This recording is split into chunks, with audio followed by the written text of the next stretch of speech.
주님께서 여러분과 함께 루카가 전한 거룩한 복음입니다. 주님 영광 받으소서. 그때 예수님께서 예리코에 들어가시어 거리를 지나가고 계셨다. 마침 거기에 자케오라는 사람이 있었는데 그는 세관장이고 또 부자였다. 그는 예수님께서 어떠한 분이신지 보려고 애썼지만 군중에 가려 볼 수가 없었다. 키가 작았기 때문이다. 그래서 앞질러 달려가 돌무화과 나무로 올라갔다. 그곳을 지나시는 예수님을 보려는 것이었다. 예수님께서 거기에 이르러 위를 쳐다보시며 그에게 이르셨다. 자케오야, 얼른 내려오너라. 오늘은 내가 내 집에 머물러야 하겠다. 자케오는 얼른 내려와 예수님을 기쁘게 맞아들였다. 그것을 보고 사람들은 모두 저희가 죄인의 집에 들어가 묵는군 하고 투덜거렸다. 그러나 자케오는 일어서서 주님께 말하였다. 보십시오, 주님. 제 재산의 반을 가난한 이들에게 주겠습니다. 그리고 제가 다른 사람 것을 횡령하였다면 네 곱절로 갚겠습니다. 그러자 예수님께서 그에게 이르셨다. 오늘 이 집에 구원이 내렸다. 이 사람도 아브라함의 자손이기 때문이다. 사람의 아들은 잃은 이들을 찾아 구원하러 왔다. 주님의 말씀입니다.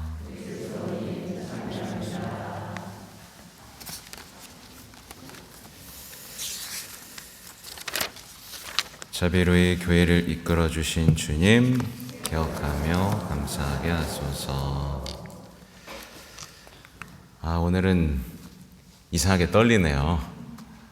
너무나 중요한 시험을 앞둔 우리 수험생들과 함께해서 그렇기도 하고, 예전에 수능 봤던 기억도 나고, 제가 수능을 3번이나 봤다고. 네. 아무튼 그렇습니다. 오늘은 복음에서 이 자케오에 대한 얘기, 누구나 다 아는 얘기죠. 자케오에 대한 얘기를 보면서 우리는 구원에서 벗어나 있었고 구원될 수 없었던 한 인물인 자케오, 그리고 잃어버린 양을 끝까지 찾고 싶어 했던, 누구에게나 구원을 주고 싶어 하셨던 그 예수님, 그리고 동시에 자케오의 구원을 못마땅해 했던 사람들, 이 3명의 시선을 가지고 이 복음을 입체적으로 보면 이 복음을 좀 더 재밌게 볼 수 있습니다. 자케오라는 사람이 있었는데 그는 세관장이고 부자였다 라고 나오죠. 그러니까 자케오는 오늘날의 사람들이 추구하는 것들을 웬만큼 갖고 있는 사람입니다. 세리들의 우두머리였어요. 세리들의 우두머리였고, 로마랑도 친했겠죠. 권력을 가진 자들의 친구였고, 정말 부자였습니다. 엄청 많은 부자였죠.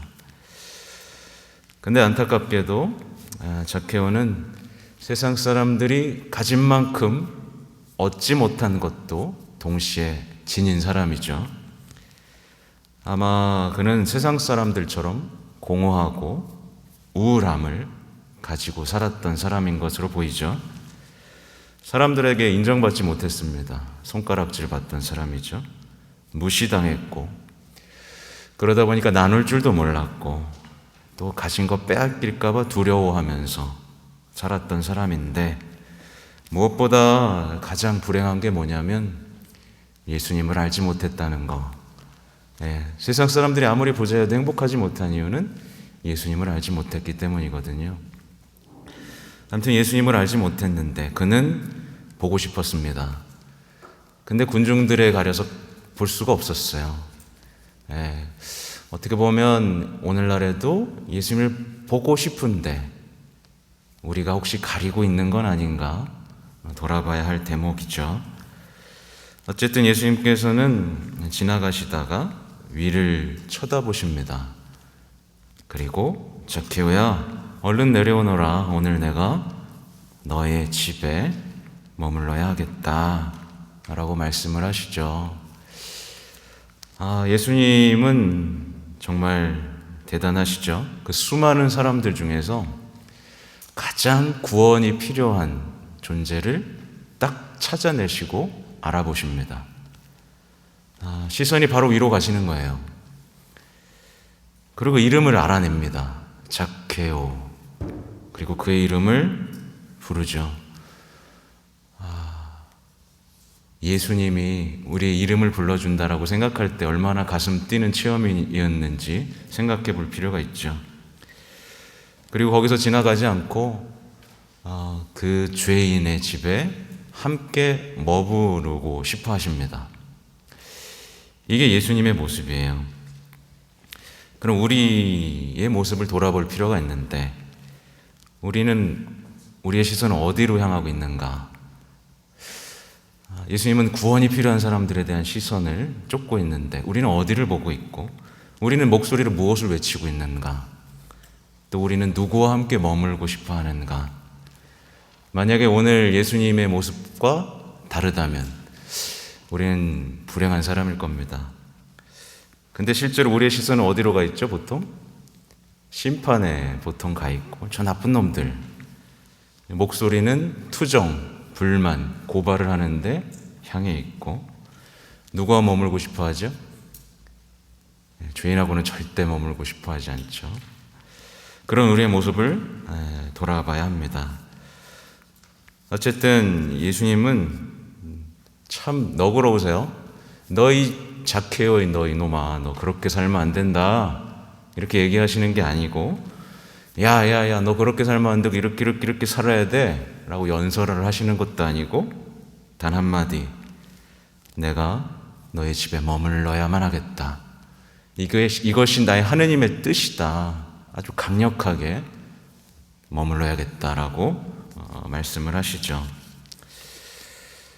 작게오는 얼른 내려와가지고 예수님을 기쁘게 맞아들여요.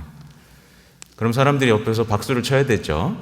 박수를, 또 한 명이 이제 구원받겠구나, 예수님 만나서. 근데 사람들은 저희가 주인의 집에 들어가 먹는군 하면서 이제 투덜거리기 시작합니다. 왜 투덜거렸을까요? 이렇게 큰 하느님의, 예수님의 자비와 사랑이 드러나는 이 순간에 사람들은 투덜거립니다. 이유는 참 이상하죠. 주변에 예수님하고 같이 막 다녔을 거 아니에요. 그러면서 예수님이 좋은 것들 다 하신 것들을 보고 체험하고 느꼈을 텐데 이상하게도 투덜거리죠. 어쩌면 오늘날의 신앙인의 모습하고 닮아 있습니다. 왜 그랬을까? 이유는 어떻게 보면 간단해요. 예수님이 작게오를 자비롭게 대하고 사랑으로 대하는데 사실은 자기는 그런 걸 체험해 본 적이 없기 때문에 그렇습니다. 나한테는 자비롭고 사랑해 주신 적이 없는 것 같은데, 한 번도 그 예수님의 사랑을 체험해 보지 못한 어떤 비참함에서 나오는 투덜거림인 거죠. 사실은 그동안 예수님은 그 사람들을 다 찾고 있었답니다. 그죠? 그 한 사람이라도 더 찾아서 데리고 가고 싶었는데 그동안 누가 거부한 거죠? 그들이 거부했던 거예요. 자기를 찾고 있고 나 같은 죄인을 찾고 있다는 예수님을 느끼지 못한 채 타인에게 찾아가시는 예수님을 보면서 투덜거리는 사람들, 이 시대의 큰 불행입니다. 아무튼 작게오는 이제 예수님을 맞아들이죠. 그리고 변화됩니다. 여기서 우리가 생각해 봐야 될 건 그거예요. 우리도 미사 중에 예수님 받아들이죠. 그렇죠? 받아들입니다. 우리 집에 받아들이고 우리 내면에 받아들입니다. 근데 무슨 일이 벌어졌나요? 아무 일도 벌어지지 않습니다. zak케오는 변화됐는데 우리는 성체를 모시고도 성령을 받고도 변화되지 못하고 있습니다. 도대체 무슨 일인가 우린 사실 생각해 봐야 됩니다. zak케오는 일어납니다. 작았는데 작은 키였지만 일어나요. 그러니까 그냥 묵상해 보면 zak케오는 이제 더 이상 그 작은 키가 부끄러운 게 아닌 거예요. 대신에 뭐가 부끄러운 거죠? 그동안에 나누지 못했던 삶이 부끄러운 겁니다. 예수님 없이 모르고 살았던, 내 마음대로 살았던 그 삶이 이제 부끄럽고, 이제 작은 키는 부끄럽지 않은 거예요. zak케오는 하느님, 예수님으로부터 사랑받으면서 완전히 이제 변화가 됩니다. 사실 그동안 zak케오는 사랑의 대용품을 찾고 있었던 거예요. 재물, 성공, 명예, 쾌락, 또 여러 가지 중독들. 사실 왜 그러죠? 사랑의 대용품입니다. 사랑받고 싶은 마음, 누군가에게 인정받고 싶은 그 마음이 사랑의 대용품이었던 거죠. 근데 이제 그게 필요가 없는 겁니다. 예수님을 만났기 때문에. 사실 이때 딱 떠올려 볼 만한 분이 누구냐면 프란치스코 성인이에요. 프란치스코 성인이 가난할 수 있었던 이유는 뭐죠? 사랑받았기 때문에. 다른 게 이제 필요가 없는 거예요. 사랑받았기 때문에 다른 대용품이 필요 없는 겁니다. 사랑받았기 때문에 너무나 안정적이고 평화롭기 때문에 다른 것들로부터 오는 위로, 안정, 평화 이런 것 따위가 이제 필요가 없었던, 어떻게 보면 가난을 사랑할 수밖에 없었던 프란치스코 성인을 떠올릴 수가 있겠죠. 아무튼 이 zak케오는 예수님의 사랑을 받고 회심을 하는데, 회심이 어디서부터 시작됐죠? 재산을 나누는 거에서부터 시작됐죠. 그래서 교황님이 항상 말씀하십니다. 회심은 이제 내가 잘 살아야겠다 라고 마음 먹는 건 회심이 아닙니다. 회심은 어디서부터 시작되느냐? 호주머니에서부터, 통장에서부터 시작돼야만 회심이다 라고 말씀을 하셨죠. 아무튼 계속 반복드리지만 오늘날에 여기 계신 분들도 많이 있을 거예요. 오늘날의 많은 신앙인들이 자신이 사랑받는 존재라는 것을 알지 못해서 괴로워하죠. 사랑받지 못했다. 그래서 이상하게도 성당에 와서도 주님 저 좀 사랑해 주세요, 사랑해 주세요 라고 막 애를 씁니다. 이렇게 하면 더 사랑받을까 봐 온갖 것을 하면서 예수님께 사랑받으려고 해요. 그러다가 나중에 지치죠.